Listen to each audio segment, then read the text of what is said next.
तो हाँ भाई, सारा ने प्यार भरी राम राम। उम्मीद करूँ सारा बढ़िया होगा, मस्त होगा, बिंदास होगा। तो सारा का सारा तैयार हो। राजस्थान की ज्योग्राफी का आज बड़ा शानदार सा टॉपिक है। बड़ा प्यारा टॉपिक है, समझने वाला टॉपिक है भाई। राजस्थान की ज्योग्राफी का एग्जामिनर का सबसे फेवरेट टॉपिक है ये।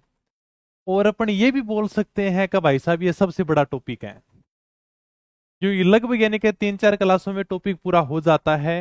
हो सकता है इस टॉपिक की 5-6 क्लास हो जाएं, लेकिन एग्जामिनर का ये फेवरेट टॉपिक है और यहां से वो सवाल पूछेगा। और बड़ा शानदार तरीके से समझना। मैं ये कहता हूं कि कुछ टॉपिक ऐसे हैं जो राजस्थान ज्योग्राफी के बड़े शानदार टॉपिक हैं। जैसे जब जलवायु आता है तो बड़ा मजा आता है पढ़ाने में। उसी प्रकार से भौतिक विभाजन आज का जो हमारा टॉपिक है, ये टॉपिक भी बड़ा शानदार है। ऐसा लगता है कि वास्तव में यार ज्योग्राफी इन्हीं चीजों के लिए बनी है। तो अपन बड़ा शानदार तरीके से इस टॉपिक को शुरू करेंगे। और आराम से जुड़े रहना। नोट्स बनाने की तुम्हें जरूरत है ही नहीं, क्योंकि वैसे ही यानी का सारा तुम्हारी किताब में है, ब्रह्मास्त्र में। बस टॉपिक को समझो आराम से। नोट्स तुम्हारे साथ में है, किताब तुम्हारे साथ में, ब्रह्मास्त्र, इसको बढ़िया तरीके से पढ़ते रहो, रिवीजन करते रहो। ठीक है। तो चलो भी क्लास को स्टार्ट करते हैं। 1 या 2 मिनट किसी की अगर प्यारी प्यारी कमेंट हो तो आराम से बता सके भाई। हाँ, जयपुर में बुक कहीं से मिल जाएगी, आप किसी भी बुक स्टोर से जाकर ले आओ भाई। अच्छा, मैंने आपको आज देखा था, क्या बात है, हमारा सौभाग्य जो आपने हमें देखा। चलो भाई, राजस्थान का भौतिक विभाजन।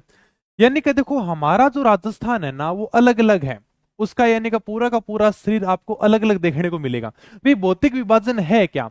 जैसे ये हमारा पूरा का पूरा राजस्थान है और इसका पूरा शरीर आपको अलग अलग भागों में देखने को मिलेगा।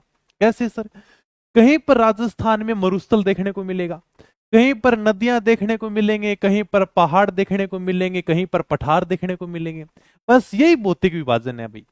मरुस्थल कहाँ पर देखने को मिलता है, मैदानों वाला क्षेत्र, नदियों वाला क्षेत्र हमें कहाँ पर देखने को मिलता है, पठारी क्षेत्र कहाँ पर देखने को मिलेगा, अरावली की पहाड़ियां हम कहाँ पर देख सकते हैं, किन जिलों में जाएंगे तो हमें अरावली की पहाड़ियां देखने को मिलेंगी। तो इस प्रकार से हमने पूरे राजस्थान का क्या कर रखा है, भौतिक विभाजन कर रखा है। अब मैं तुम्हें थोड़ी सी प्रारंभिक बात बताऊंगा। हालांकि केवल ये बात तुम्हें समझनी है, एग्जाम में कोई नहीं पूछेगा। लेकिन आगे जब 1-2 बात आएंगी ना, तो ये बिना समझे तुम्हें फिर वो रट्टा मारने वाली चीज हो जाएगी। सर हम रट्टा मार लें, समझ में आएगा नहीं। इसलिए मैं इस चीज को तुम्हें बढ़िया तरीके से समझाने की कोशिश कर रहा हूं। देखो, जब यानी का मनुष्य ने नया नया पत्थर से प्रयोग करना शुरू किया था ना, यानी कि जैसे हम पाषाण काल बोल सकते हैं, उस समय पूरा विश्व एक पिंड के रूप में हुआ करता था, जिसे हम पेंजिया बोलते थे। ये पूरे विश्व की फोटो थी, लगभग यानी कि 306 मिलियन साल पहले की। अपने को कोई समय ध्यान नहीं रखना, केवल समझने के लिए बात है भाई। ठीक है। यानी कि 306 मिलियन वर्ष, यानी कि लगभग ये मानो का पाषाण काल है, जब मनुष्य यानी कि पत्थर से अग्नि जलाना सीख रहा था। उस समय पूरी पृथ्वी इस प्रकार से एक पिंड के रूप में हुआ करती थी, हम जिसे क्या कहते थे, पेंजिया कहते थे। हमारी पृथ्वी इस प्रकार से हुआ करती थी भाई, पूरी पृथ्वी ऐसी दिखती थी। और इसे क्या नाम दिया गया था? इसे पेंजिया नाम दिया गया था। और इस पृथ्वी के चारों ओर एक सागर था जिसका नाम था पेंथालासा सागर। मतलब इस पृथ्वी के चारों ओर पानी पानी था। आपको दिखाई दे रहा होगा, ये नीला नीला पानी था, जिसे क्या कहते थे, यानी कि जिसे पेंथालासा सागर है वो कहा जाता था। अब यानी कि देखो, पेंजिया के पृथ्वी के चारों ओर पानी पानी है। पानी का पड़ेगा दबाव। जैसे ही पृथ्वी के ऊपर दबाव पड़ा, पृथ्वी बेचारी दो भागों में टूट गई। ऊपर का भाग तो कहलाए अगारा लैंड और नीचे का भाग कहलाए गोंडवाना लैंड। यानी कि यह जो पृथ्वी है ना अपनी, ये दो भागों में टूट गई। सर किस प्रकार से टूटी? तो वास्तव में टूटी क्या? हाँ, ये यानी कि आज का विश्व का मानचित्र देखते हैं हम, जिसमें अपना भारत है ना, अपना भारत यहां पर है। हकीकत में ये दो भागों में टूटा हुआ है। तुम्हें यकीन नहीं ना? यानी कि आप इस प्रकार से देखो, पूरे के पूरे विश्व को जोड़ सकते हो। जैसे मान लो कि ये किनारा दिख रहा है, ये इसके नीचे चला जाएगा। ये किनारा है वो यहां पर आ जाएगा। ये जो आपको छोटी सी जगह दिख रही है, इसके अंदर सेट हो जाएगी। ये जो भाग टूटा हुआ ना, ये इसके अंदर आ जाएगा। इसके चारों ओर पानी था, पानी का दबाव है, पूरी की पूरी पृथ्वी दो भागों में टूट गई। ठीक है। अब यानी कि बीच में जो पानी आ गया ना उसको हमने कहा टेथी सागर। ऊपर का भाग कहलाए अगारा लैंड, नीचे का भाग कहलाए गोंडवाना लैंड, और बीच में जो पानी आ गया उसको हमने क्या कहा, टेथी सागर कहा। थोड़ा सा मैं केवल तुम्हें समझा रहा हूं, बाकी इसमें ज्यादा कुछ याद नहीं करना है। देखो भाई, एक मिनट, इसका कलर मैं थोड़ा सा दूसरा ले लेता हूं, है ना। इस प्रकार से हमारी पृथ्वी थी, जिसे हम क्या कहते थे, पेंजिया कहते थे भाई। ठीक है सर। इसके चारों ओर क्या था, इसके चारों ओर सागर था भाई।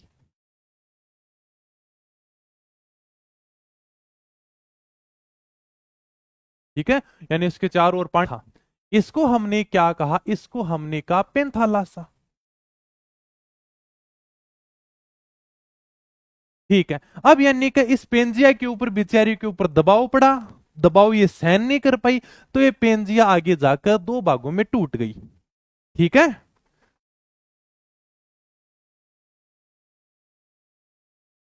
इस प्रकार से एक भाग ऊपर का हो गया,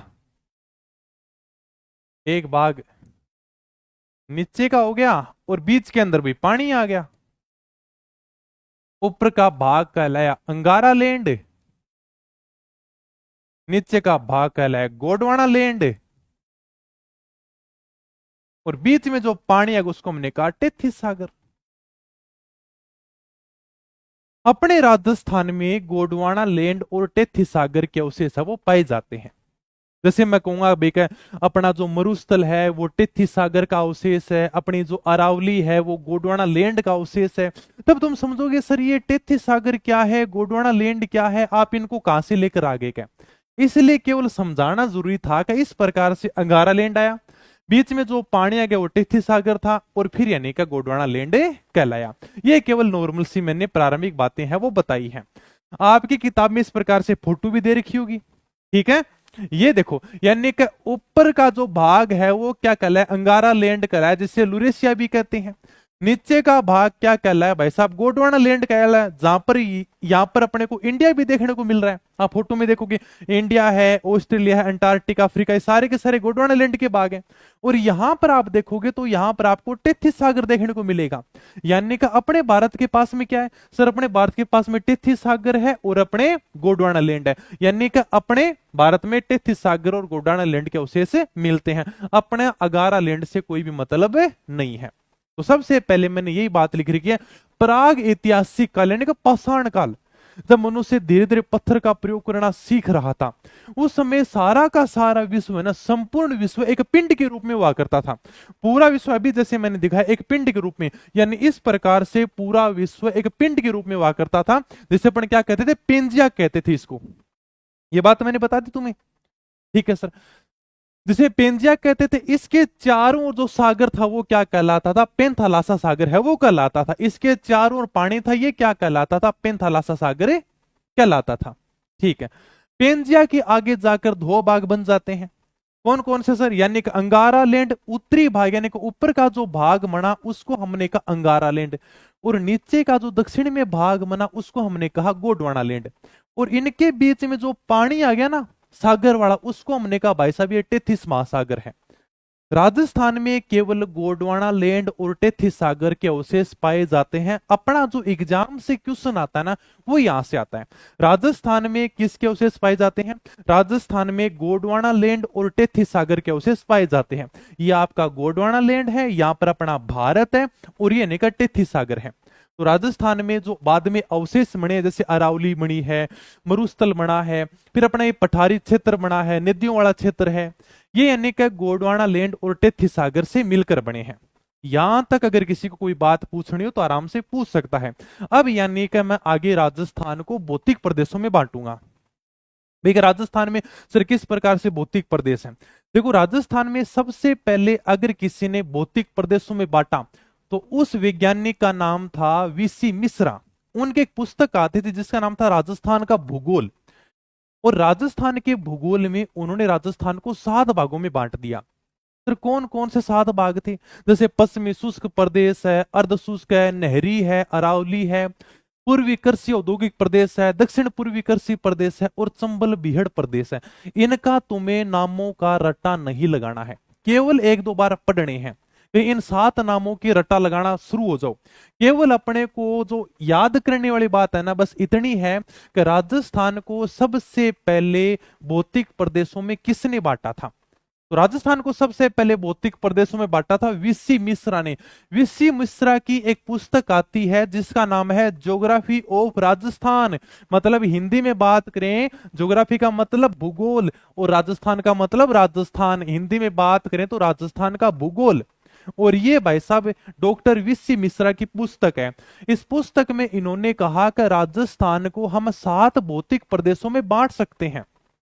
हाँ, दूसरी पारी का डाल दूंगा। अरे भाई कॉपी पेस्ट मत करें ना, टाइम मिलेगा डाल दूंगा, मत चिंता करें, थोड़ी देर बाद में डाल दूंगा। ओके, अभी जो इंपॉर्टेंट बात है वह समझ ले, बाकी तू चाहो तो खुद भी मिला सके, मैं डाल दूंगा। अरे मैं बैठा हूं, क्यों चिंता कर रहे हो, तो मैं सब डाल दूंगा। ओके चलो भाई, तो राजस्थान को सबसे पहले भौतिक प्रदेशों में किसने बांटा? डॉक्टर वीसी मिश्रा ने बांटा। कितने भागों में बांटा सर? 7 भागों में बांटा। अपने को केवल इतना ही ध्यान रखना है, अपने लिए जो इंपॉर्टेंट बात है ना वो केवल इतनी है। इन 7 नामों के तुम रट्टा मत लगाना, केवल 2-3 बार पढ़ लेना। फिर भी जैसे मान लो कि एग्जाम में आ जाए ना कि सर कौन सा है कौन सा नहीं है, तो अपन से कर सकते हैं। बाकी यहां से बहुत कम संभावना है कि इनसे सवाल पूछ ले। हाँ, इतना जरूर पूछ सकता है। भाई राजस्थान को सबसे पहले भौतिक प्रदेशों में किसने बांटा था? तो उस वैज्ञानिक का नाम था वीसी मिश्रा, जिनकी एक पुस्तक आती है ज्योग्राफी ऑफ राजस्थान, मतलब राजस्थान का भूगोल।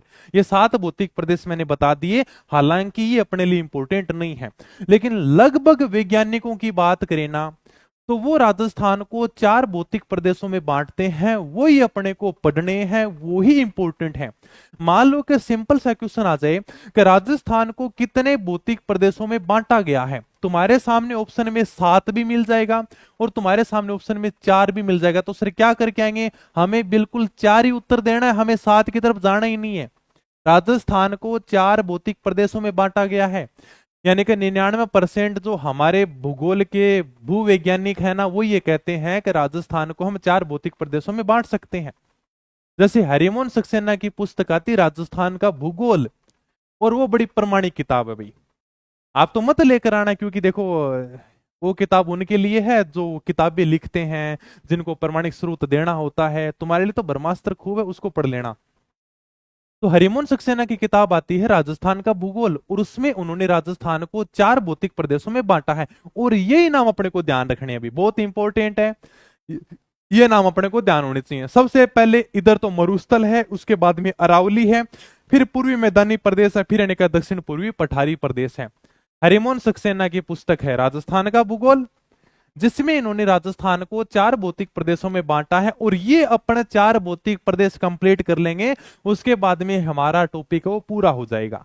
ठीक है, कौन कौन से भौतिक प्रदेश है सर? राजस्थान में मरुस्थल कहां पर है? राजस्थान में अरावली कहां पर है? राजस्थान में यानी कि मैदानी क्षेत्र जहां से नदियां बहती हैं वो कौन सा क्षेत्र है? और राजस्थान में पठारी क्षेत्र कौन सा है? इसके बारे में हम विस्तार से बात करेंगे, और यहां से एग्जाम में क्वेश्चन आता ही आता है। ईआरओ के अंदर भी यहां से बहुत शानदार सवाल पूछे गए थे, 3-4 सवाल आए थे। ये एग्जामिनर का बड़ा फेवरेट टॉपिक है भाई। ये आप यानी कि किताब देख लो, हरिमोहन सक्सेना की किताब आती है राजस्थान का भूगोल, हिंदी ग्रंथ अकादमी से प्रकाशित होती है, बड़ी शानदार और प्रमाणिक किताब है। ओके, तो यानी कि राजस्थान को हमने 4 भौतिक प्रदेशों में बांटा है। सर कौन कौन से 4 भौतिक प्रदेश हैं? अब ये देख लो भाई, यानी कि ये अपना राजस्थान का मैप है, और इस राजस्थान के मैप में ये जो आपको पीला पीला सा कलर दिखाई दे रहा ना, यहां पर यानी कि भाई साहब मरुस्थल फैला हुआ है। मरुस्थल को मतलब तो जानो ना थे, यानी कि रेत का टीला दोरा, यहां पर मरुस्थल ही मरुस्थल है भाई साहब। यानी कि इसमें जो जिले आएंगे वो पश्चिम मरुस्थलीय प्रदेश में आएंगे। ये पूरे राजस्थान का अकेला यानी कि 62% के लिए लेता भाई, लगभग यानी कि 62% इसके पास में है। 2/3 क्षेत्र यानी कि केवल राजस्थान में मरुस्थलीय प्रदेश है। इसलिए यानी कि जब भी अपन कहते हैं ना कभी हम राजस्थान से हैं, तो अगले आदमी के दिमाग में आता अच्छा राजस्थान से है, मतलब तू तो रेत के दौरों से है। अब जैसे मान लो कोई डूंगरपुर बांसवाड़ा का है, कोई कोटा बूंदी बारा झालावाड़ का है, तो वो बेचारा जानता ही नहीं मरुस्थल क्या होता है। भाई मरुस्थल में धूल तो हमने खाई है बचपन से लेकर आज तक, क्योंकि हम इसी मरुस्थलीय प्रदेश में पड़े बड़े हैं, इसी में आगे बढ़े हैं, तो हमें पता है मरुस्थलीय तो। बाकी इनको थोड़ी पता, मान लो ये क्षेत्र के, ये जिले के जो अपने बच्चे हैं वो थोड़ी जानते हैं कि मरुस्थल क्या होता है। उनके लिए तो एक प्रकार से टूरिस्ट है, भाई चलो देख के आते हैं कि मरुस्थल क्या होता है। हमारे लिए तो सजा है, हमें इधर आकर सुकून मिलता है, ये इधर जाते हैं भाई टूरिस्ट मनाने के लिए, पिकनिक मनाने के लिए, कि चलो भी अपने यानी कि मरुस्थल को देखते हैं। तो यानी कि इसमें कौन कौन से मरुस्थलीय प्रदेश में जिलेंगे अपने को ये पढ़ना है। फिर ये अपनी अरावली गुजरती है भाई, अरावली किन किन जिलों से गुजरती है वो पढ़ना है। यानी कि नदियों वाला क्षेत्र है, पूर्वी मैदानी प्रदेश, इसके बारे में पढ़ना है, और पठारी क्षेत्र हमें ये पढ़ना है। सारी बात मैं एक एक विस्तार से बताऊंगा, ठीक है, एक एक विस्तार से चर्चा करूंगा। भाई सबसे पहले का सर मरुस्थल किस प्रकार का होता है, टेंशन मत लो, अगर किसी ने मरुस्थल नहीं देखा ना तो भी मैं तुम्हें इतना शानदार बताऊंगा कि तुम्हें लगेगा सर मरुस्थल के बीच में ही खड़ी कर दियोगा माने, है ना।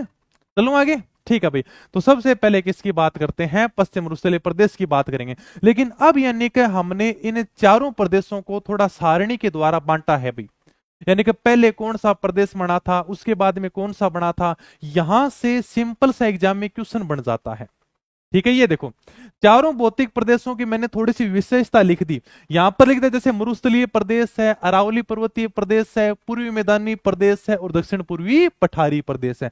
थोड़ा सा मैंने सारणी के द्वारा इसको बताया है। जैसे यानी कि बनने का क्रम या समय, इन चारों भौतिक प्रदेशों में सबसे पहले कौन बना था, भाई अरावली है, ठीक है, थार का मरुस्थल भी है, यानी कि मरुस्थलीय प्रदेश भी है, नदियों वाला क्षेत्र भी है, पठारी क्षेत्र भी है। राजस्थान में 4 भौतिक प्रदेश हैं। इन चारों भौतिक प्रदेशों में सबसे पहले कौन बनी थी भाई, सबसे पहले बनी थी अरावली, यानी कि सबसे प्राचीन है ना, इन चारों भौतिक प्रदेशों में सबसे प्राचीन है अरावली। सर कितनी प्राचीन है, यानी कि लगभग 160 करोड़ साल पहले की है। उस युग को हम प्री कैम्ब्रियन काल कहते थे। यानी कि अरावली कितनी प्राचीन है, अरावली लगभग यानी कि 160 करोड़ पहले की है भाई। अपने को याद नहीं करना रे, मैं केवल ज्ञान बढ़ाने के लिए बता रहा हूं कि मुझे पता है, ठीक है। बाकी रट्टा मत मारने लग जाना 160 करोड़ साल पहले की अरावली, नहीं ऐसा कुछ नहीं है। याद उतना ही करना है जो मैंने लिखा रखा है, वो बाकी बातें केवल ज्ञान बढ़ाने के लिए मैं तुम्हें बता रहा हूं कि मुझे ये भी पता है, बाकी इसमें ज्यादा ज्ञान मत बढ़ाना, ठीक है। अब देखो यानी कि अरावली सबसे प्राचीन है, इन चारों में सबसे प्राचीन कौन सी, अरावली, लगभग यानी कि 160 करोड़ साल पहले की है। इसको हमने क्या कहा, प्री कैम्ब्रियन काल का। उसके बाद में दूसरा प्राचीन है दक्षिण पूर्वी पठारी प्रदेश, जिसे हम क्या कहते हैं, क्रिटेशियस काल कहते हैं। लगभग यानी कि 145 करोड़ साल पहले का समय, जिसे हम डायनासोर का काल कहते थे, यानी कि इस समय यानी कि डायनासोर पाया जाता था। यानी क्रिटिसिस काल लगभग ये कहते हैं भाई 145 करोड़ साल पहले का पृथ्वी के ऊपर जो समय था ना, उसे हम क्रिटिसिस काल कहते थे। और उस समय अपना दक्षिण पूर्वी पठारी प्रदेश बना था। एक बात मैं भी बताते हूं, देखो 1 नंबर मरुस्थल है, ठीक है सर, 2 नंबर पे अरावली है, 3 नंबर पर पूर्वी मैदानी प्रदेश है, और 4 नंबर पर यानी कि दक्षिण पूर्वी पठारी प्रदेश है। यानी कि 1 और 3 में आपको लगभग समानता देखने को मिलेगी, और 2 और 4 में आपको समानता देखने को मिलेगी, यानी 2 और 4 में समानता देखने को मिलेगी, लगभग ये समानता देखने को मिलेगी। 1 और 3 में देखने को मिलेगी, 2 और 4 में देखने को मिलेगी। जैसे यानी कि सबसे प्राचीन ये है, 2 नंबर पर ये प्राचीन हो गया। फिर देखो यानी कि तीसरा प्राचीन और चौथा प्राचीन, तीसरा प्राचीन है पूर्वी मैदानी प्रदेश, यानी कि प्लेस्टोसिन प्रारंभिक, ये लगभग कहते हैं भाई 20 लाख पहले का समय था, यानी कि लगभग 20 लाख साल पहले का जो समय था ना, उसे कहते थे प्लेस्टोसिन प्रारंभिक। और उस समय अपना राजस्थान में पूर्वी मैदानी प्रदेश बना था। और इसके बाद में अंतिम अपना है चौथा प्राचीन, यानी कि मरुस्थल। मरुस्थल तो कहते हैं कि सबसे लास्ट में बना था गया, सबसे लास्ट में जो बना था वो कौन सा था, मरुस्थल था, जिसे हम क्या कहते हैं, प्लेस्टोसिन उत्तर कहते हैं भाई। ये लगभग कहते हैं कि 1,30,000 साल पहले का समय है, ज्यादा पुराना नहीं है, ठीक है। इनमें ज्यादा इतना याद नहीं रखना भी कौन सा समय क्या है, अपने को ये ध्यान रखना इन समय को थोड़ा सा नाम दिया गया है, यानी कि प्लेस्टोसिन उत्तर लगभग यानी कि 1,30,000 साल पहले का ये समय था। फिर यानी प्री कैम्ब्रियन 160 करोड़ साल पहले का जो समय था उसको हमने प्री कैम्ब्रियन काल कह दिया। फिर प्लेस्टोसिन प्रारंभिक है, फिर यानी कि क्रिटिसिस काल है। इसको इस प्रकार से केवल नाम दिए गए हैं। इनमें हमें ये ध्यान रखना है कि सबसे पहले कौन बनी थी, सबसे प्राचीन अरावली है। अरावली के बाद में दूसरा प्राचीन कौन है, दक्षिण पूर्वी पठारी प्रदेश है। इसके बाद में पूर्वी मैदानी प्रदेश बना और सबसे लास्ट में बना है मरुस्थल। तो तुम्हें लगता है कि सर मरुस्थल, अरे मरुस्थल तो आज को है, रामायण के अंदर मरुस्थल बने हो जाएगी। अभी मैं कहानी बता दूंगा ताने, ठीक है। यहां तक कोई बात नहीं समझ में आई तो बताओ भाई। कर देंगे, अरे कर दे, कॉपी पेस्ट मत करो तुम, बाद में कमेंट कर देना। मैं देखो अभी क्लास से संबंधित बातें पूछ लो, ये बातें तुम फोन करके कह सकते हो, तुम्हारी हर बात मानता हूं, फिर क्यों कॉपी पेस्ट कर रहे हो तुम। ठीक है, अभी मजे से पढ़ो आराम से, जो अपन पढ़ रहे ना इसके ऊपर थोड़ा सा ध्यान दो भाई। आ जाओ। तो बनने का क्रम तुम्हें ध्यान हो गया। युग यानी का जो समय है वो भी यानी का कौन सा था, ये भी अपने को ध्यान रखना है, कभी कभी एग्जाम में यहां से क्वेश्चन आ जाता है। क्षेत्रफल यानी का अपना जो मरुस्थल है ना, वो लगभग यानी का 62% भाग पर फैला हुआ है। अगर मैं एग्जैक्ट आंकड़ा दूं ना तो 61.11% भाग पर क्या फैला हुआ है, राजस्थान के मरुस्थल फैला हुआ है। राजस्थान का अगर क्षेत्रफल 100% है ना, इस 100% के ऊपर 61.11% भाग पर तो केवल मरुस्थल है, यानी कि लगभग 2/3 बात होगी, यानी कि लगभग 2/3%। देखो अब यानी कि बार बार में एग्जाम में सवाल कैसे आते हैं। राजस्थान के भौतिक प्रदेश में सबसे ज्यादा क्षेत्रफल किसका है, मरुस्थलीय प्रदेश का। कितने परसेंट भाग पर फैला हुआ, 61.11 तो बहुत कम देते हैं, लगभग जो आंकड़ा देते हैं ना वो देते हैं 62%। और 62% के अलावा भी जो सबसे अच्छा आंकड़ा देते हैं वो देते हैं 2/3। 2/3 का मतलब समझते हो, 2/3 का मतलब होता है लगभग 66%। तो लगभग यानी कि 2/3 भाग के ऊपर अपना मरुस्थल फैला हुआ है भाई, ठीक है। ओके, इसके बाद में 9% यानी कि राजस्थान के क्षेत्रफल के 9% भाग पर अरावली है और 10% इसमें जनसंख्या निवास करती है। राजस्थान की जितनी जनसंख्या ना, उसके 10% जनसंख्या अरावली वाले जिलों में निवास करती है। और सबसे ज्यादा जनसंख्या कहां निवास करती है, अपने मरुस्थल में निवास करती है। और ये राजस्थान की धरती है जिस धरती के ऊपर मरुस्थल है और फिर भी सबसे ज्यादा लोग निवास करते हैं। ये देखो हमारी यानी कि तुम सूर्य गाथा लिख सकते हो, चाहे कैसे भी बात करो, लेकिन मरुस्थल में लोग रहना पसंद नहीं करते। इसलिए कहते हैं कि राजस्थान का जो मरुस्थल है ना, सर्वाधिक जैव विविधता वाला मरुस्थल है और इसमें सबसे ज्यादा लोग रहते हैं। क्या यानी कि 61.11% भाग के ऊपर फैला हुआ है और हमारे राजस्थान के 40% लोग इसी मरुस्थल में रहते हैं। अरावली राजस्थान के 9% भाग पर फैली हुई है और इसमें से 10% लोग हमारे राजस्थान के निवास करते हैं।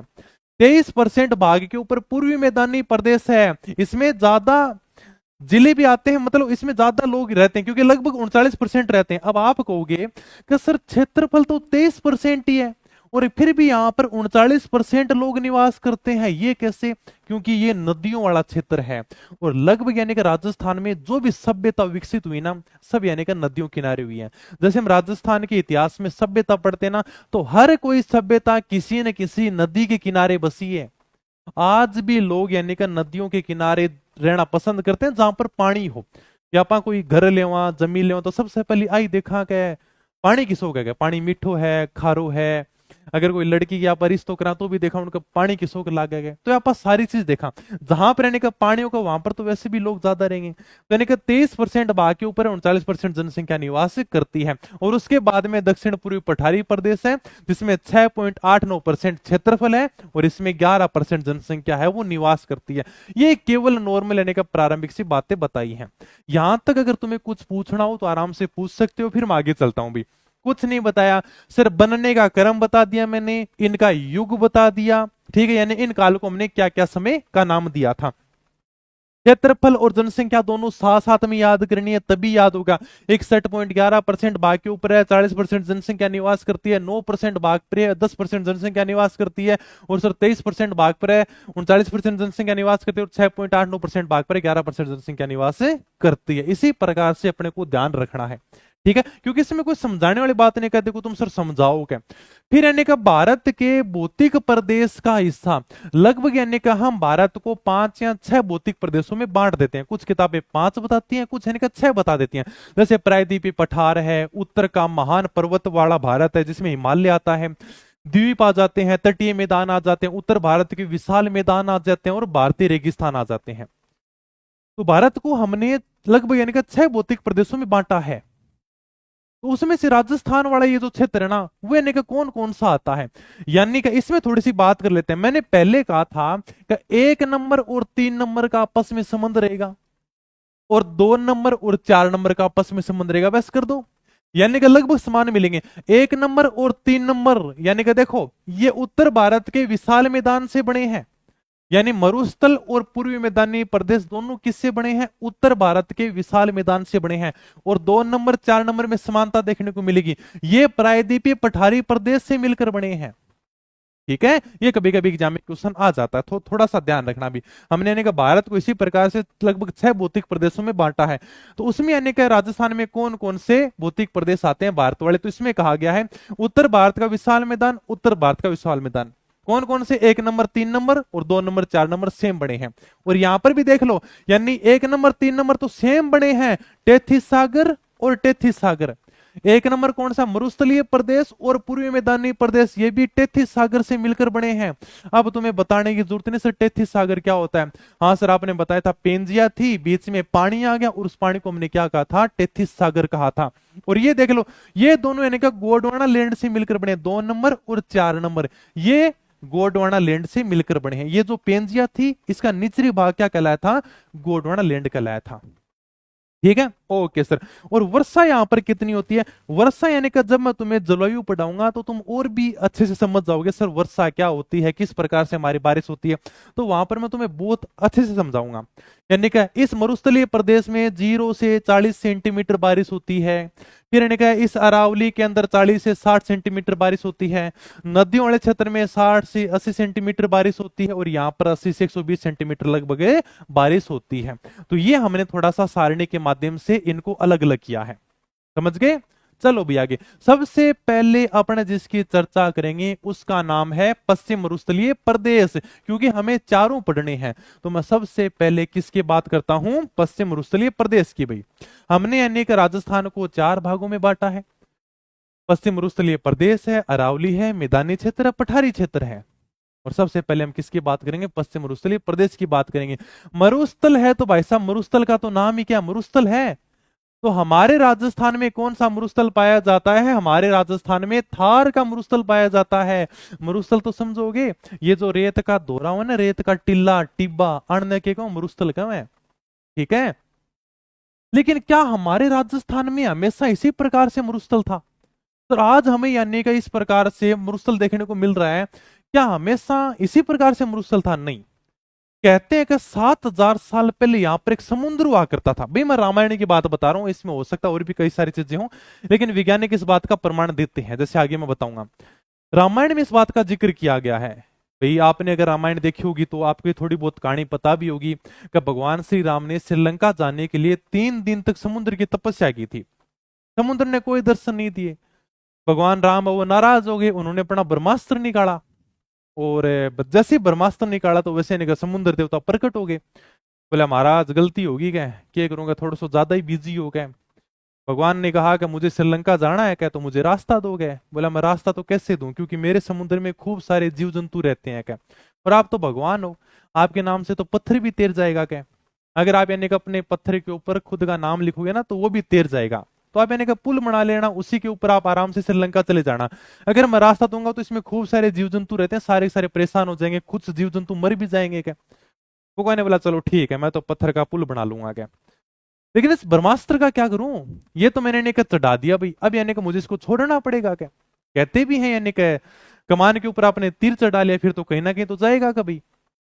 तो समुद्र ने कहा कि प्रभु देखोगे, यानी यहां की बात है, श्रीलंका की बात है, कि यानी उस क्षेत्र में मरु कांतार में भी एक समुद्र है।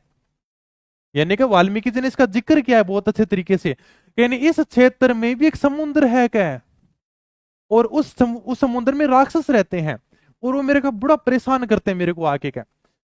यानी कि मेरा कभी जल भी खराब कर देते हैं, मेरे जीव जंतुओं को मार भी देते हैं। तो आप प्रभु अपना जो ब्रह्मास्त्र है ना वो यहां पर छोड़ दो कभी।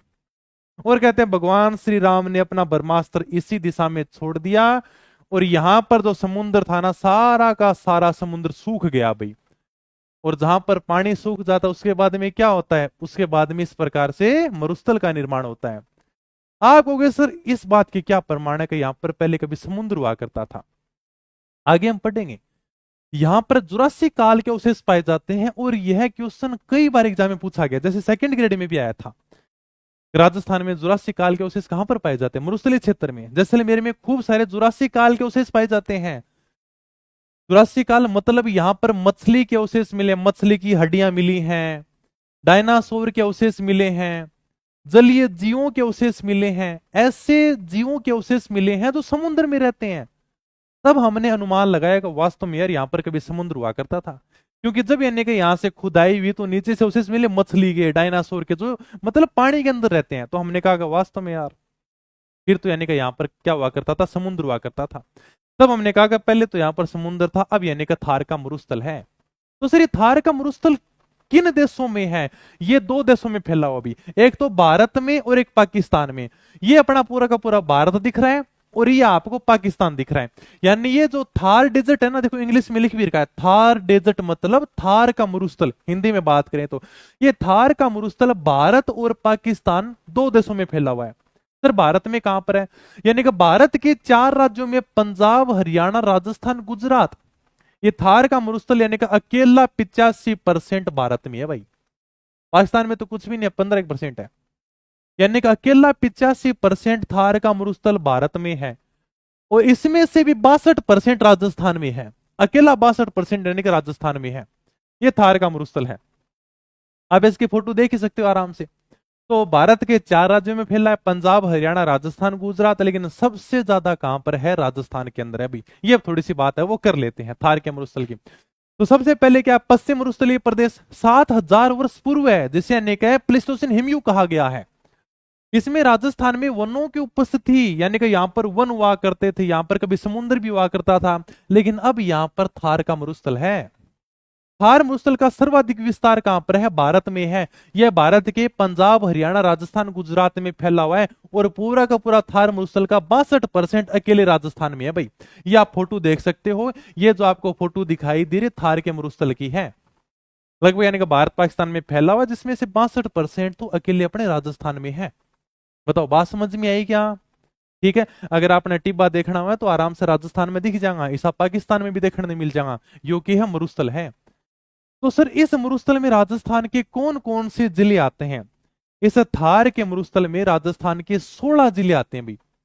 गंगानगर है, हनुमानगढ़, बीकानेर, चूरू, झुंझुनू, सीकर, जैसलमेर, जोधपुर, फलोदी, बाड़मेर, बालोतरा, ब्यावर, पाली, नागौर, डीडवाना, कुचामन, जालोर। यानी कि ये जो 16 जिले हैं ना, ये 16 जिले इस थार के मरुस्थल में आते हैं। इन अगर 16 जिलों में आप कभी जाओगे तो आपको मरुस्थल देखने को मिल जाएगा, बाकी नहीं मिलेगा भाई।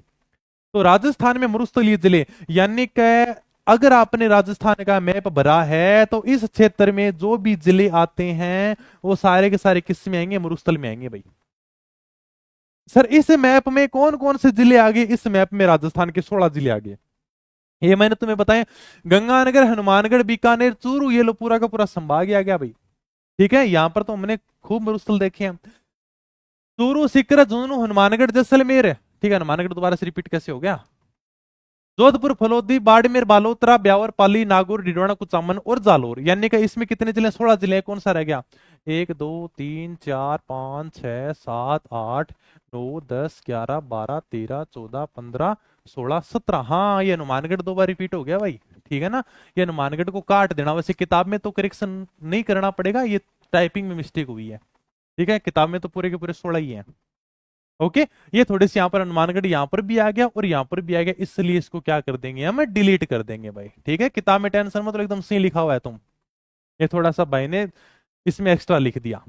तो मरुस्थल में कितने जिले आते हैं? राजस्थान के मरुस्थल में 16 जिले आते हैं। फिर मैंने नीचे लिखा कि अरावली के पश्चिम में 17 जिले हैं। सर ये क्या बात हुई? मरुस्थल में आपने जिले बताए 16 और अरावली के पश्चिम में जिले बता रहे हो 17। देखो सिरोही एक ऐसा जिला है जो अरावली के पश्चिम में है, लेकिन सिरोही में मरुस्थल नहीं है। यानी कि ये मैंने पूरा का पूरा बताया, यानी इसमें जो जिले आएंगे ना वो मरुस्थल में आएंगे। ठीक है, फिर यहां से अपनी अरावली निकलती है। अभी देखो ये जो आप फोटो देख रहे हो ना, ये फोटो है अरावली की, ये अपनी अरावली की फोटो है। यानी ये अरावली होगी, और अरावली के इधर यानी कि कितने जिले हैं? अरावली के इधर सर 17 जिले हैं। इधर यानी कि पश्चिम में, अरावली का उत्तर ये हो गया, देखो उत्तर ये हो गया, ऐसे अरावली निकलती है अपने, उत्तर ये हो गया, दक्षिण ये हो गया। अरावली का पूर्व ये हो गया और अरावली का पश्चिम ये हो गया, यानी कि जितने भी जिले हैं ना ये मरुस्थल के, ये सारे के सारे अरावली के पश्चिम में हैं। अब सिरोही जिला यहां पर आता भाई, सिरोही जिला अरावली के पश्चिम में आता है, लेकिन सिरोही के अंदर मरुस्थल नहीं है। यही बात आपको ध्यान रखने, कभी आप अगर माउंट आबू घूमने जाओगे तो वहां पर आपको मरुस्थल देखने को नहीं मिलेगा, वहां पर तो पहाड़ी इलाका है।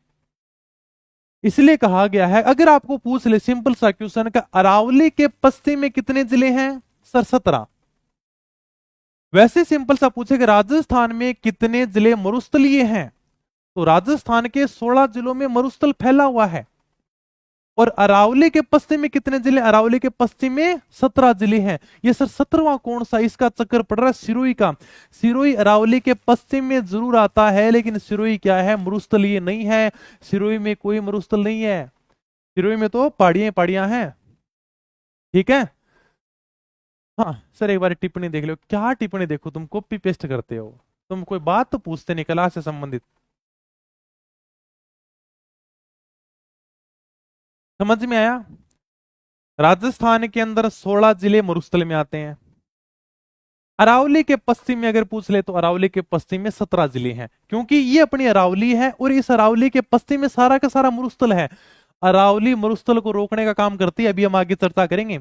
ये पूरी की पूरी अपनी अरावली गुजर रही है। अरावली के पश्चिम में कितने जिले हैं? 17 जिले हैं। हालांकि 16 जिलों में ही मरुस्थल फैला हुआ है, सिरोही में मरुस्थल नहीं है, क्योंकि सिरोही में तो पहाड़ियां पहाड़ियां हैं भाई। ठीक है। मरुस्थल का विस्तार लगातार पश्चिम से पूर्व की ओर हो रहा है। सर ये क्या बात हुई? मतलब मरुस्थल है ना लगातार आगे बढ़ रहा है भाई, रुकने वाला तो नहीं है। अगर मरुस्थल को रोकने का किसी ने काम किया है तो वो है अरावली, लेकिन वो दिन दूर नहीं है जब हाड़ौती और मेवाड़ वाले भी मरुस्थल के दर्शन कर लेंगे। क्योंकि हम जिस प्रकार से अरावली को तोड़ रहे हैं ना, इंसान खुद के स्वार्थ के लिए अरावली से खनिज निकाल रहा है, अरावली की पहाड़ियों को तोड़ रहा है, तो जब यहां पर बीच में अरावली नहीं रहेगी तो सारा का सारा मरुस्थल आगे आ जाएगा भाई। फिर टेंशन मत लो, तुम फिर मेवाड़ वालों और हाड़ौती वालों, फिर तुम भी आराम से मरुस्थल के दर्शन करना, फिर तुम्हें पता चलेगा कि असली मरुस्थल होता क्या। अभी तुम दूर दूर बैठे हो इसलिए वहां पर पिकनिक मनाने जाते हो, है ना? दूर का ढोलता नाच अच्छा लगा सारा ने, जो इसमें रहता है उसको ही पता है मरुस्थल क्या होता है। तो मरुस्थल का विस्तार लगातार कैसे हो रहा है? पश्चिम से पूर्व की ओर है। समझे नहीं? देखो ये मरुस्थल हो गया, यानी इस प्रकार से मरुस्थल है अपना। ठीक है, ये यानी कि उत्तर है और ये दक्षिण है भाई, ये पूर्व है और ये पश्चिम है। इसमें क्या लिखा गया? जो मरुस्थल है ना लगातार पश्चिम से पूर्व की ओर जा रहा है, यानी कि मरुस्थल ऐसे धीरे धीरे आगे बढ़ रहा है, लगातार धीरे धीरे मरुस्थल आगे बढ़ रहा है भाई। लेकिन यहां पर आ जाती है अरावली पर्वतमाला, और अरावली पर्वतमाला इस मरुस्थल को रोकने का काम करती है। हालांकि बेचारी खूब रोक रही है। हमने क्या पढ़ा कि 61.11% भाग पर है ना वो यानी का मरुस्थल फैला हुआ है, लेकिन हकीकत रूप से सही देखे ना, सही रूप से मरुस्थल 58% ही है। तो सिर्फ 2-3% कहां पर चला गया? ये 2-3% चला गया अरावली के अंदर है। यानी कि अरावली की कुछ जो पहाड़ियां ना वो यानी कि टूटी हुई सी हैं, क्योंकि हमने उनको तोड़ दिया। तो जो 2-3% है ना, वो 2-3% अरावली की पहाड़ियों के बीच में चला गया। तो अरावली पर्वतमाला ही इस मरुस्थल को रोकने का काम कर रही है। और आप खुद देख लो, यानी अगर आप मरुस्थल को देखोगे ना तो इस प्रकार से देखो मरुस्थल आगे बढ़ रहा है। इस मरुस्थल को आगे बढ़ने को ही क्या कहते हैं? मरुस्थलीकरण कहते हैं। इसे ही क्या कहते हैं? इसी मरुस्थल का मार्च कहते हैं। कभी आपने अखबार पढ़ा हो तो आपने खूब सुना होगा, आज पुलिस के जवानों ने फ्लैग मार्च किया। आज चुनाव के मद्देनजर सेना के जवानों ने पुलिस के साथ में फ्लैग मार्च किया, यानी कि मार्च का मतलब होता आगे बढ़ना। और उसी प्रकार से ये जो मरुस्थल है ये भी भाई साहब धीरे धीरे आगे बढ़ रहा है। इसको क्या नाम देगा? इसका नाम देगा मरुस्थलीकरण। तुमसे सिंपल सा क्वेश्चन पूछेगा, मरुस्थल का विस्तार किधर हो रहा है? मरुस्थल किधर आगे बढ़ रहा है? मरुस्थल यानी कि पश्चिम से पूर्व की ओर आगे बढ़ रहा है। और राजस्थान में 61.11% यानी कि लगभग 2/3, ये ध्यान रखना, लगभग 2/3 भी दे सकता है। अगर सिंपल सा क्वेश्चन पूछेगा राजस्थान के कितने परसेंट भाग पर मरुस्थल है, 61.11 नहीं थी, फिर तुम कहोगे सर 1/4 था, 2/3 था। सर आपने तो बताया ही नहीं था, इसलिए मैंने कोष्टक में लिखा है कि राजस्थान में 61.11% है, मतलब लगभग 2/3 भाग के ऊपर क्या है, रेगिस्तान फैला हुआ है। ठीक है। और अगर क्षेत्रफल की बात करें ना, तो राजस्थान के 1,75,000 वर्ग किलोमीटर में अपना ये मरुस्थल है भाई। ठीक है। ओके। पश्चिम मरुस्थलीय प्रदेश का सामान्य ढाल, इसको तो याद करने की जरूरत ही नहीं है, यानी कि ढाल को हमें याद करने की जरूरत नहीं। सर ढाल किधर है, क्यों याद करने की जरूरत नहीं है? देखो ये हमारा पूरा का पूरा मरुस्थल है भाई, ये मरुस्थल है, इसको हम याद बिल्कुल नहीं करेंगे, इसको रट्टा ही नहीं मारेंगे। अभी मैं समझा दूंगा। अभी मैंने क्या बताया सर, अभी आपने बताया इधर तो उत्तर है, इधर अपना दक्षिण होगा, इधर सर पूर्व होगा, और सर इधर पश्चिम होगा, ये तो मैंने बताया था अभी। मरुस्थल कैसे बढ़ रहा है सर, पश्चिम से पूर्व की ओर बढ़ रहा है, ऐसे ही बताया था। हाँ सर ऐसे ही बताया था आपने। अब मैं क्या कह रहा हूं आपको, ये कह रहा है कि सर मरुस्थल का ढाल किधर है। एक मुझे बात बताओ, क्या ढाल हमेशा कहां पर होगा? जैसे मान लो कि मैं पानी यहां पर एक लोटा पानी लेकर आता हूं, उसको नीचे गिरा देता हूं, तो पानी किधर जाएगा सर? पानी उधर ही जाएगा जिस दिशा में ढलान होता है। आप हमेशा अपनी छत का ढलान बनाते हो, कमरे का या फिर फर्श का ढलान बनाते हो, तो पानी किधर जाएगा? पानी हमेशा ढलान की तरफ जाएगा। तो इसका अपन आराम से अंदाजा लगा सकते हैं क्या सर इस क्षेत्र का ढलान कहां पर होगा। हमारे राजस्थान में घग्गर नदी आती है, ऐसे ही बहती है। हमारे राजस्थान में लूनी नदी बहती है, ऐसे ही बहती है, मतलब सर ढलान नीचे की ओर है भाई। जहां पर रहने का पानी नीचे की ओर आएगा ना, वहीं ढलान होगा। और अगर इस क्षेत्र की बात करें यानी जैसे पूर्वी मैदानी प्रदेश है, हाड़ौती पठार है, इनका ढलान किधर है? इनका ढलान इस दिशा में है, इस दिशा में। संभल जाएगी ऐसे जाएगी, बनास जाएगी ऐसे जाएगी, बाणगंगा जाएगी ऐसे जाएगी। यानी कि इस क्षेत्र में जो नदियां बहती हैं वो इस दिशा में बहती हैं, क्योंकि उनका ढलान इस दिशा में है। यहां पर जो मरुस्थल में नदियां बहती हैं वो ऐसे बहेंगी क्योंकि इनका ढलान इधर है। अब तुम देख लो भाई साहब, ढलान कौन सी है? यानी कि उत्तर पूर्व से दक्षिण पश्चिम, ये आपका उत्तर रहा, ये पूर्व रहा। यानी कि उत्तर पूर्व से दक्षिण पश्चिम की ओर ढलान है, मतलब इस दिशा में आती है नदियां। लूणी बहेगी तो ऐसी बहेगी, घगर बहेगी तो घगर मतलब इधर से आती नीचे की ओर बहेगी, तो मतलब ढलान इधर है। ठीक है। तो ये तुम आराम से बता सकते हो, इसमें कोई याद करने की जरूरत नहीं है। मान लो तुमसे पूछ ले कभी जो अपना मरुस्थलीय प्रदेश है इसका सामान्य ढाल किधर है, इसका ढलान किधर है, तो इसका ढलान है उत्तर पूर्व से दक्षिण पश्चिम की ओर है। ठीक है। तो उत्तर पूर्व यानी कि उत्तर पूर्व से दक्षिण पश्चिम की ओर है, यानी कि इधर आती है। उत्तर पूर्व दक्षिण पश्चिम, यानी कि उत्तर पूर्व से दक्षिण पश्चिम की ओर इसका सामान्य ढाल है। रख लोगे ध्यान में। ठीक है। अब यानी का ये जो उत्तर पूर्व क्षेत्र है ना, इसके तो ऊंचाई ज्यादा मिलेगी, क्योंकि ऊंचाई से निचाई की ओर आ रहे हैं, तभी तो ढलान हो गया ना।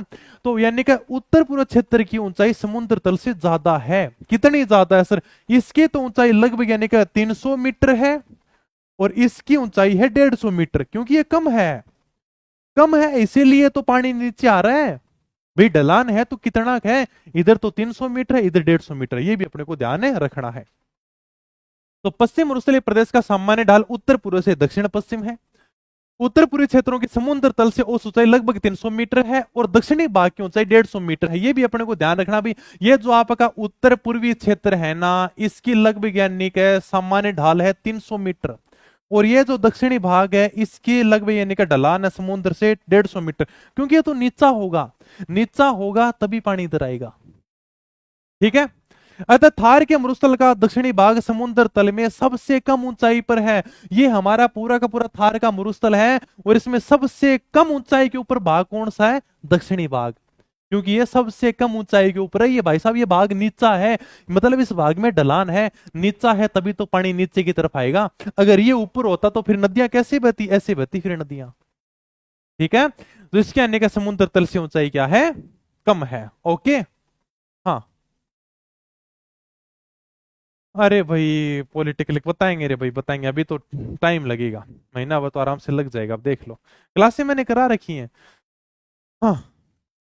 चलो आगे, ये मैंने थोड़ी सी थार के मरुस्थल की विशेषता बताई है। मुझे बताओ कि यहाँ तक अगर किसी को कुछ पूछना हो तो आराम से पूछ सकता है, किसी को कुछ पूछना हो तो आराम से पूछ सकता है। क्या करे भाई सर रिप्लाई नहीं दे रहे, अरे कौन से पर्सन का रिप्लाई नहीं दे रहे? अरे पॉलिटिकल की ब्रह्मास्त्र आ जाएगी, टेंशन मत लो तुम, महीना भर तो आराम से लग ही जाएगा। मरुस्थल नहीं देखा है, डूंगरपुर से काली तू मेरे सागा आ जाए फिर आपने। ठीक है। हाँ और बताओ। सर परीक्षा से पहले सिलेबस पूरा करा दो। कौन सी परीक्षा? देखो भाई, अगर किसी का एग्जाम महीने डेढ़ महीने में ना, तो मैं कह रहा हूँ कि आराम से पुरानी ज्योग्राफी पढ़ लो, वही आएगी। नहीं, कुछ नहीं आएगी। सारी की सारी मैंने यूट्यूब के ऊपर फ्री पढ़ा रखी है। सर हमारा एग्जाम तो 3-4 महीने बाद है, तो क्यों टेंशन ले रहे हो? पढ़ लो आराम से। पुराने कहोगे तो आएगी तो वही, लेकिन फिर भी यार देखो, नया अपडेट रहना जरूरी है। बताओ, यहां तक अगर किसी को कुछ पूछना है तो आराम से पूछ सकता है, किसी को कुछ नहीं पूछना, कंटिन्यू क्लास सर। ओके भाई, चलो फिर। पिछले 1 दशक में सर्वाधिक उल्का पिंड थार के रेगिस्तान में गिरे हैं। इस प्रकार से आपने किताब में फोटो भी देखी होगी और उसके नीचे नाम लिखा हुआ उल्का पिंड। ये क्या है? उल्का पिंड है भाई। सर ये उल्का पिंड होता क्या है? अगर अंतरिक्ष से कोई चट्टान धरती के ऊपर गिरती है ना, उसे हम क्या कहते हैं? उल्का पिंड कहते हैं। ये एक प्रकार की चट्टान ही है, लेकिन ये धरती वाली चट्टान से थोड़ी अलग होती है। ठीक है, होती तो उसी प्रकार से, यानी कि अंतरिक्ष से अगर कोई चट्टान है ना, इस प्रकार से चट्टान टूटती है अंतरिक्ष से। ठीक है, तो अंतरिक्ष से अगर कोई चट्टान टूटकर इस प्रकार से धरती के ऊपर आकर गिर जाए, उसे हम क्या कहते हैं? उल्कापिंड कहते हैं। और पिछले 1 दशक में सबसे ज्यादा उल्कापिंड कहां पर पड़े हैं? अपने थार के रेगिस्तान में गिरे हैं। तो जैसे मान लो कि भाई अंतरिक्ष से कहीं पर भी चट्टान टूटकर गिर सकती है। भाई पूरी पृथ्वी इतनी बड़ी है, भाई मैदानी प्रदेश में गिर सकती है, पठारी में गिर सकती है, लेकिन देखो कितनी तकड़ी बात है। यानी कि पिछले 1 दशक में सर्वाधिक उल्कापिंड कहां पर गिरे हैं? थार के रेगिस्तान में गिरे हैं। ये होते हैं उल्कापिंड। अंतरिक्ष से इस प्रकार से चट्टानें टूटती हैं, और ये चट्टानें टूटकर सबसे ज्यादा कहां पर पड़ती हैं? थार के मरुस्थल में पड़ती हैं। तो ये भी बहुत शानदार बात है अपने लिए। आगे देखो, थार का जो मरुस्थल है विश्व का सबसे घना, सर्वाधिक आबादी वाला, सर्वाधिक जैव विविधता वाला मरुस्थल है। ये बात मैंने तुम्हें क्लास शुरू करने से पहले बताई थी। सबसे ज्यादा लोग थार के मरुस्थल में रहते हैं। मरुस्थल में लोग रहना पसंद नहीं करते, लेकिन थार का मरुस्थल ऐसा है जिसमें सबसे ज्यादा लोग रहते हैं।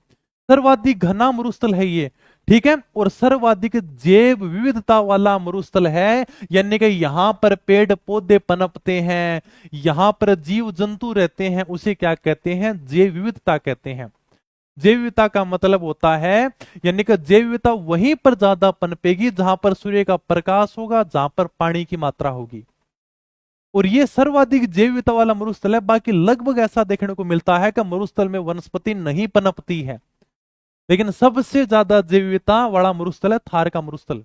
यहाँ पर अच्छी वनस्पति भी देखने को मिल जाती है, यहाँ पर लोग भी खूब सारे रहते हैं, और यहाँ पर पेड़ पौधे भी देखने को मिल जाते हैं। यहाँ पर जीव जंतु देखने को मिल जाएंगे, यहाँ पर मनुष्य देखने को मिल जाएंगे।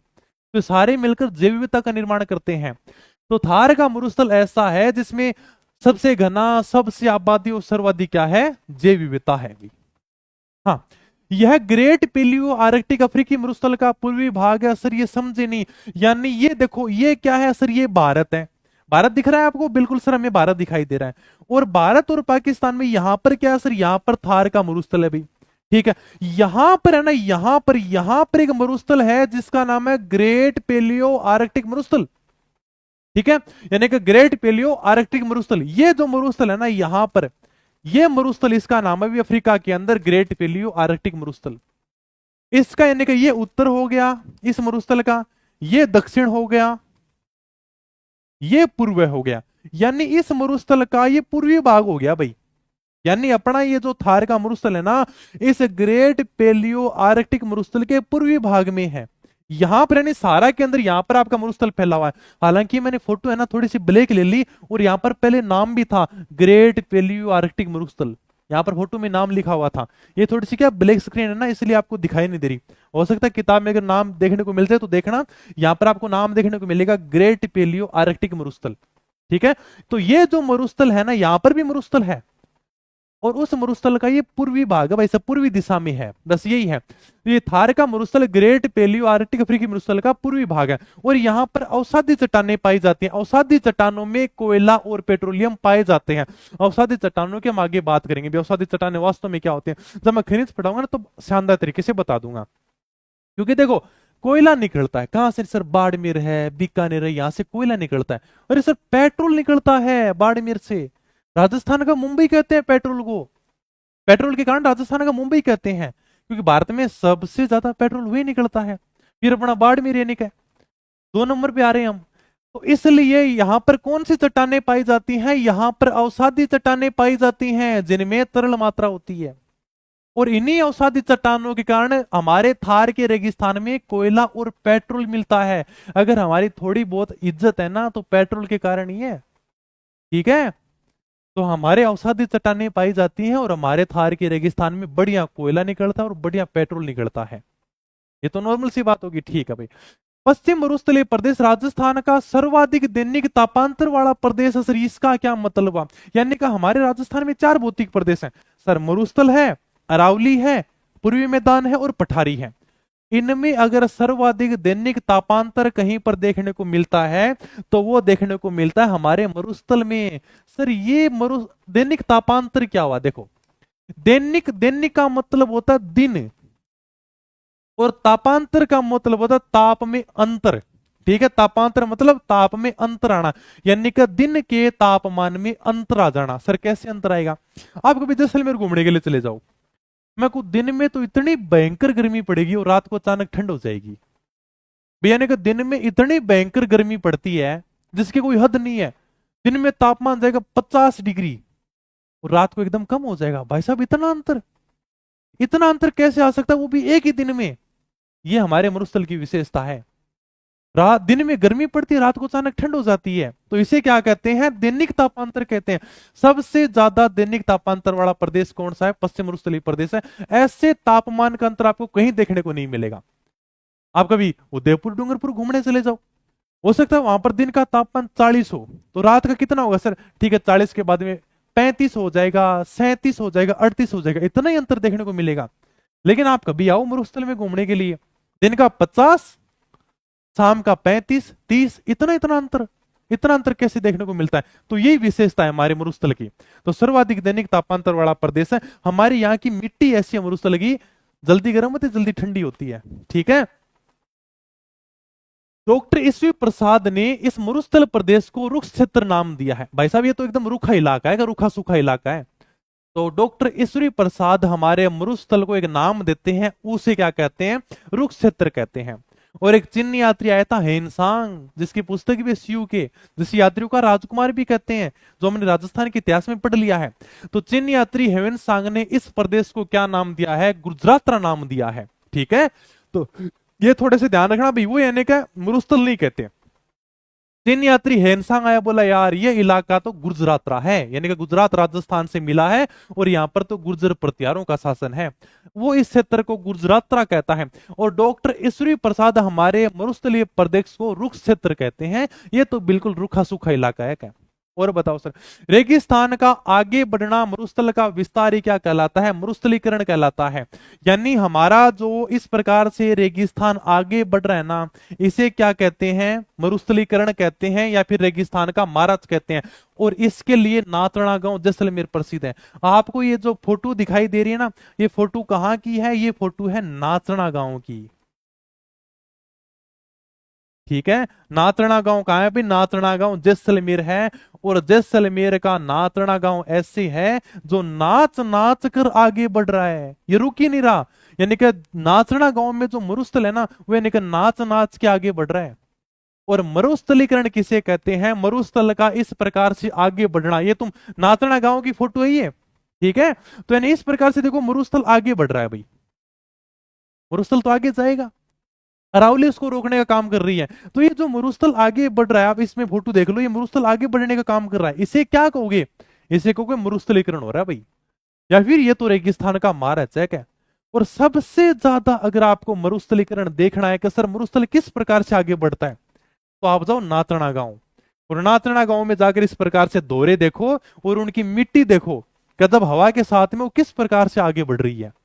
ठीक है, ओके भाई, ठीक है। तो ये हुई बात, मैंने बता ही दिया। चलो भाई, फिर आज इतना ही पढ़ते हैं। 50 सेंटीमीटर वर्षा रेखा राजस्थान को दो समान भागों में विभाजित करती है। जब हम यानी कि वर्षा पढ़ेंगे तब तुम और भी बढ़िया तरीके से इस बात को समझ जाओगे। ये हमारा राजस्थान है और राजस्थान में ये हमारा पूरा का पूरा क्या है? मरुस्थल है भाई। तो यानी कि ये 50 सेंटीमीटर वर्षा रेखा है ना, ये हमारे राजस्थान को दो भागों में विभाजित कर देती है। ठीक है, ये यानी कि ये जो वर्षा रेखा बनती है, ये 50 सेंटीमीटर वर्षा रेखा बनती है। यानी इधर जो जिलों में बारिश बारिश होगी ना वो 50 सेंटीमीटर से कम होगी, और इधर होगी तो 50 सेंटीमीटर से ज्यादा होगी। मतलब राजस्थान को दो भागों में बांटने का काम किसने कर दिया सर? 50 सेंटीमीटर वर्षा रेखा ने कर दिया। यह वर्षा रेखा मरुस्थलीय प्रदेश की पूर्वी सीमा, यानी का मरुस्थलीय प्रदेश ये सर पूरा का पूरा मरुस्थली तो है, और ये मरुस्थल का पूर्वी सीमा हो गई, और ये इधर से अरावली गुजरी है, और ये अरावली की कौन सी सीमा होगी? पश्चिमी सीमा होगी भाई। यानी देखो ये मरुस्थल है पूरा का पूरा, हाँ सर ये देखो ये पूरा का पूरा मरुस्थल है, ठीक है। तो ये तो मरुस्थल की पूर्वी सीमा होगी भाई, और ये इधर अरावली गुजरी है, ये अरावली की पश्चिमी सीमा होगी। अरावली का उत्तर ये हो जाएगा, अरावली का दक्षिण ये होगा, अरावली का पूर्व ये होगा, और अरावली का पश्चिम ये होगा। तो यह वर्षा रेखा मरुस्थलीय प्रदेश की पूर्वी सीमा तथा अरावली की पश्चिमी सीमा का निर्धारण करती है कि यह तो अरावली की पश्चिमी सीमा है और यही सीमा मरुस्थल की पूर्वी सीमा है। तो इस 50 सेंटीमीटर वर्षा रेखा ने मरुस्थल की पूर्वी सीमा का निर्धारण कर दिया कि यहां से 50 सेंटीमीटर रेखा गुजर रही है, मतलब मरुस्थल यहीं तक है। और अरावली की पश्चिमी सीमा कौन सी सर? अरावली यहां से गुजरी है, यही 50 सेंटीमीटर वर्षा रेखा है। अब यानी अगली क्लास में हम पढ़ेंगे इसी मरुस्थल को हमने आगे दो भागों में बांटा है, एक तो पश्चिमी शुष्क, एक यानी कि अर्ध शुष्क। शुष्क का मतलब है कि जहां पर वर्षा 0 से 25 सेंटीमीटर होती है, कभी कभी तो यानी कि होती नहीं है पूरी साल भर बारिश, और कभी थोड़ी बहुत हो जाती है, उसको हमने कहा शुष्क। भाई साहब बिल्कुल सूखा है, उसमें कौन कौन से जिले आएंगे, उनकी क्या विशेषता है? फिर यानी कि अर्ध शुष्क, यानी कि थोड़ा बहुत, यानी कि जिनमें वर्षा 25 से 50 पाई जाती है, जिसमें हमारा चूरू आता है, ठीक है। तो यानी कि चूरू, गंगानगर, हनुमानगढ़ आते हैं, तो ये कौन से इलाके हैं? ये अर्ध शुष्क आएंगे जहां पर थोड़ी बहुत बारिश होती है। इस मरुस्थल को भी हमने आगे दो भागों में बांटा है, एक तो शुष्क है, एक अर्ध शुष्क है। बताओ ये बात नहीं समझ में आई तो आराम से बता सकते हो, बाकी वर्षा वाली बात है ना ये तुम्हें और भी अच्छे से समझ में आ जाएगी जब मैं तुम्हें जलवायु पढ़ाऊंगा, वर्षा पढ़ाऊंगा, ओके। तब तुम और भी अच्छे से समझ जाओगे सर ये वर्षा का निर्धारण किस प्रकार से होता है, किस प्रकार से बारिश होती है, ओके। चलो समझ में आगे बढ़िया तरीके से, कोई दिक्कत तो नहीं है? अब यानी का मैंने जो तुम्हें पढ़ाया है उसको बढ़िया तरीके से याद कर लेना। अगर साथ साथ में पढ़ते रहोगे तो एक दिन ज्योग्राफी के किंग हो जाओगे तुम, बाकी तो फिर घूमते रहना भी, एक महीने बाद में उठाकर देखोगे तो सब यानी का गोल हो जाएगा। चलो फिर मिलेंगे नई वीडियो में, तब तक धन्यवाद, थैंक यू, जय हिंद, जय भारत।